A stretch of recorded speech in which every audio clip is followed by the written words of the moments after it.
BDS நண்பர்களுக்கு வணக்கம் guys. So இன்றைக்கி என்ன பார்க்க போகிறோன்னு சொல்கிறதுக்கு முன்னாடி இந்த டேவை நான் மென்ஷன் பண்ணலன்னா என்ன நானே ஃபர்கிவ் பண்ண மாட்டேன். ஸோ என்னன்னு சொல்லி கேட்டிங்கன்னா, first of happy mother's day to every mother. And கண்டிப்பாக நம்ம ஃபேமிலி, ஸோ எல்லார் அம்மாவுக்கும் ஒரு விஷஸ் அண்ட் ஃப்யூச்சரில் ஆக போகிற மதர்ஸ்க்கும் விஷஸ்ன்னு சொல்லிட்டு அப்படியே வாங்க வீடியோக்குள்ளே போய்டும். பட் அதை தாண்டி இன்றைக்கி என்ன பார்க்க போகிறோம் அப்படின்னு சொல்லி கேட்டிங்கன்னா இந்த ரூமருக்கு ஒரு எண்டே கிடையாதான்னு கேட்டிங்கன்னா கிடையவே கிடையாதுன்னு சொல்கிற அளவுக்கு ப்ரூஃபாக நிறைய அள்ளி வந்துட்டுருக்கு. இது நான் ஏன் சொல்கிறேன்னு கேட்டிங்கன்னா எனக்கு தெரிஞ்சு என்னமோ பிடிஎஸ் மிலிட்ரிக்கு வந்ததுக்கப்புறம், அதாவது மிலிட்ரி முடிஞ்சதுக்கப்புறம் மேரேஜின் நியூஸ்கள் நிறையா இருக்கும்னு நினைக்கிறேன். ஏன் ப்ரோ அப்படி சொல்கிறேன், இதெல்லாம் எனக்கு பெரிய வெடிகுண்டு ப்ரோன்னு நினச்சிங்கன்னா வேறு வழி இல்லை. பிடிஎஸோட ஏஜஸ்லாம் கேல்குலேட் பண்ணிக்கோங்க, அப்போ உங்களுக்கே புரிஞ்சிடும் ஏன் நான் சொல்கிறேன். அண்ட் அது மட்டும் இல்லாமல் ஆரம் அவரோட ஃப்யூச்சர் ஒய்ஃபுக்கு ட்ரெஸ்ஸே வாங்கிட்டாரு அப்படின்னு சொல்லிட்டு இருக்காங்க. ஸோ அப்புறம் பார்த்துக்கோங்க. அண்ட் ஜங்குக்கு நான் சொல்லவே வேண்டாம், அண்ட் ஜின்னை பற்றி பேச வேண்டாம் மேரேஜுக்கு. அண்ட் அது மட்டும் இல்லாமல் இப்போ கிம் தேங்கும் சேர்த்துக்கோங்க. ஸோ இது மாதிரி ஏன் என்ன இதுக்கு எல்லாத்தையும் பார்க்கலாம். பட் அது மாதிரி கிம் தேங் ஜெனியை பற்றி ஒரு பெரிய ஹிண்ட்டாக உடஞ்சி வந்துட்டுருக்கு. ஸோ அதை பற்றியும் பேசணும்னு சொல்லிட்டு வாங்க அப்படியே வீடியோக்குள்ளே போயிடும். பட் அது மாதிரி இது மாதிரி பிடிஎஸ்ல டாப் டு பாட்டம் எல்லா நியூஸுமே உங்கள் கையோரமாக கிடச்சிட்டே இருக்கணும், காதோரமாக கேட்டுகிட்டே இருக்கணும்னு வச்சுன்னா மறக்காமல் ரெட் கலர் சப்ஸ்கிரைப் பட்டனை அழுத்திடுங்க. அண்ட் கமெண்ட் செக்ஷனில் இதுக்கு மாதிரி நியூஸஸ், அதாவது இப்போயே கொஞ்சம் 1-2 நியூஸ்க்கே ரொம்ப பயப்படுறீங்க. மிலிட்ரி விட்டு வந்ததுக்கப்புறம் மேரேஜ் நியூஸ் நிறையா வரப்போது, என்ன ஃபீல் பண்ண போகிறீங்களா மறக்காமல் சொல்லுங்கள். பட் அதுக்கு முன்னாடி உங்கள் மனசில் நிறைய காதல் இருக்கும். ஸோ அந்த காதல் லைக்ஸ் மூலியமாக காட்டுங்கன்னு சொல்லிட்டு லைக்ஸ் உங்கள்கிட்ட கொடுத்துட்டு அப்படியே வாங்க வீடியோக்குள்ளே போய்டும். ஸோ நடந்த என்ன தான் ப்ரோ அப்படின்னு சொல்லி கேட்டிங்கன்னா நான் ஆல்ரெடி ஜின்னை பற்றி பேசிட்டேன். அவர் பார்த்தீங்கன்னா ஏதோ மேரேஜ் அதுக்கப்புறம் இப்படி அப்படின்னு சொல்லிட்டு ஃபேன்ஸ் ஒரு சைடு பேசிகிட்டு இருக்காங்க, அவர் சைடு ஒரு டிஸ்கஷன் போயிட்டுருக்கு. அதையும் தாண்டி அவன் பேச்சு தானே பேசுகிறான், நான் செயல்லே காட்டுறேன் அப்படின்னு சொல்லிட்டு ஒரு ஃப்யூச்சர் ஒய்ஃபுக்கு பார்த்தீங்கன்னா மேரேஜ் ட்ரெஸ்ஸே அதாவது கொரியன் ட்ரெடிஷன் ட்ரெஸ்ஸே வாங்கிட்டார் அப்படின்னு சொல்லி நியூஸ் ஸ்ப்ரெட் ஆகிட்டு இருக்கு. ஸோ இது நான் ஒரே பாயிண்டில் முடிக்கணும்னா, அவர் மேரேஜஸ் வாங்கினது உண்மை தான், பட் அது ஃபியூச்சர் ஒய்ஃபு கிடையாது. அது கொரியாக்காக வாங்கினா. ஏன்னு சொல்லி கேட்டிங்கன்னா, ஒரு மியூசியம், அந்த ட்ரெஸ் பார்த்திங்கன்னா கோடிக்கணக்கில் மதிப்புள்ள ட்ரெஸ், அது வேறு யாரோ வாங்க போனாங்க. அது கொரியா விட்டு கையிலேருந்து போயிடக்கூடாதுன்னு சொல்லிட்டு அவர் டொனேஷன் பண்ணி அந்த ட்ரெஸ்ஸை வாங்கி மியூசியமுக்கு கொடுத்தாரு. மற்றபடி வேறு எதுவும் இல்லை. அவர் ஒய்ஃப்காக வாங்கலை, மேபி ஃப்யூச்சரில் வாங்கலாம், பட் இப்போ வாங்கலை.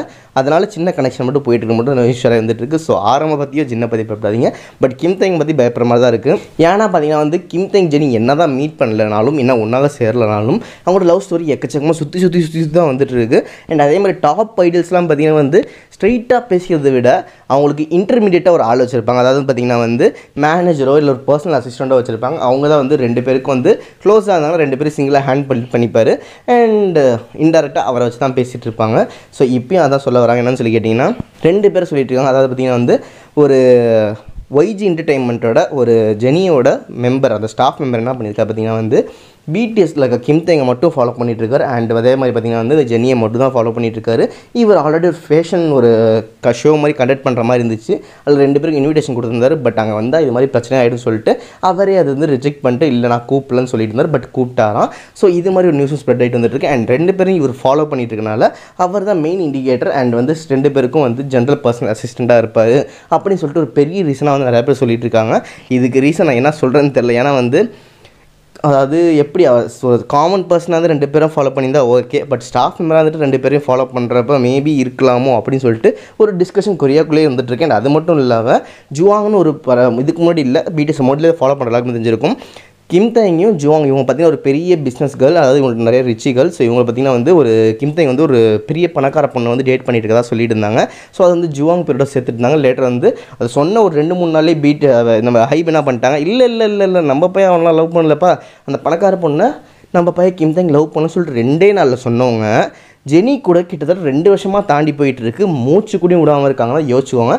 2 நாளில் இல்லைன்னு சொல்ல தெரிஞ்சவங்களுக்கு அடுத்த 2 வருஷத்தில் 1 நாள் கூட இல்லைன்னு சொல்ல முடியலையா அப்படின்னு சொல்லி கேள்வி கேட்குறாங்க ஹேட்டர்ஸ். நான் என்ன பதில் சொல்லுன்னு தெரியாமல் நான் முடிச்சிட்டு இருக்கேன், நீங்கள் பதில் சொல்லுங்கன்னு சொல்லிட்டு இந்த நியூஸ் உங்கள்கிட்ட கொடுத்துருங்க. அண்ட் அதே மாதிரி இந்த ஜுவாங் பார்த்திங்கன்னா ஜெனியும் ஃபாலோ பண்ணுறாங்க அண்ட் கிம் தேங்கையும் ஃபாலோ பண்ணுறாங்க. ஸோ இதுக்கு மேலே இவ்வளோ ப்ரூஃப்ஸ் கொடுக்குறப்ப என் மனசுலேயே ஒரு கலக்கமும் மல்டையில் ஒரு கிறக்கமும் அண்ட் என்ன சொல்கிறேன்னு தெரியாமல் நானும் முழிக்க வேண்டிய ஒரு நிலைமையில் நானும் வந்துட்டுருக்கேன். பட் இது மாதிரிலாம் நடக்கிறது ஒரு கோஇன்சிடென்ஸாக இருக்குமா, இல்லை அவங்களா 2 நாளில் சொல்ல தெரிஞ்ச ஹைபுக்கு இப்போ சொல்லாமல் இருக்கனால இது பேர் ஏதோ ஒரு பெரிய சீக்ரெட் இருக்கோ அப்படின்னு சொல்லி தோணுதா என்னன்னு சொல்லிட்டு மறக்காமல் சொல்லுங்கள். அண்ட் பாதி பேர் இந்த ஹைபை ஏன் மெயின்டைன் பண்ணுறாங்கன்னு பார்த்தீங்கன்னா அவங்க 2 பேருக்கும் மார்க்கெட் டவுன் ஆகிடக்கூடாது, 2 பேருமே டாப்லேயே இருக்கணும். அதுக்காக தான் இந்த பொய் அப்படியே கொழுந்து விட்டு ஏறிட்டுன்னு சொல்லி என்ன ஊற்றி விட்டுருக்காங்களே தவிர மற்றபடி அதுக்கு வேண்டிய எதுவும் இல்லைன்னு சொல்லிட்டு பாதி ட்ரூ ஃபேன்ஸை சொல்லிட்டு இருக்காங்க. ஸோ இது மாதிரி நீங்கள் எதை நம்ப போகிறீங்கன்னு சொல்லிட்டு மறக்காம கமெண்ட்ஸில் நீங்கள் சொல்லிக்கிட்டீங்கன்னா என் மனசுலேயும் ஒரு பெரிய மூச்சுடுன்னு சொல்லிட்டு இந்த கஷ்டமான நியூஸ் சொல்லிட்டு ஷேர் பண்ணிட்டு விடைபெறேன். But again happy mother's day to everyone சொல்லிட்டு விடைபெறுவதான் ஆஜே. Love you all. Tata bye by.